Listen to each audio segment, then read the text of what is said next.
வரும் ஞாயிற்றுக்கிழமை கோலாலம்பூரில் தொடங்கவிருக்கும் 47வது ஆசியான் உச்சநிலை மாநாட்டின் போது மாநகரில் உள்ள அனைத்து சாலைகளும் மூடப்படாது என்று தெரிவிக்கப்பட்டுள்ளது.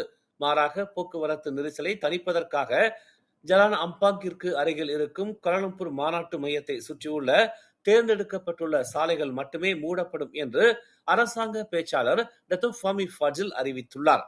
திங்கட்கிழமை வரை நடைபெறும் 47வது ஆசியான் உச்சநிலை மாநாட்டு செய்திகளை சேகரிக்க மலேசியா மற்றும் வெளிநாடுகளைச் சேர்ந்த 290 தகவல் சாதன நிறுவனங்களின் 2854 செய்தியாளர்கள் விண்ணப்பம் செய்திருப்பதாக தொடர்புத்துறை அமைச்சருமான அவர் கூறினார். மேலும் செய்திகளை தெரிந்து கொள்ள தமிழ் மலர் நாளிதழை பாருங்கள்.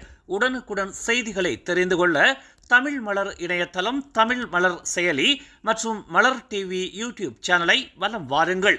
எங்களோடு இணைந்திருக்க மலர் டிவியை பதிவு செய்து கொள்ளுங்கள். உறவுகள் மகிழ்ந்திட விருப்பம் மற்றும் பகிர்வு சேவையை சொடுக்கிடுங்கள்.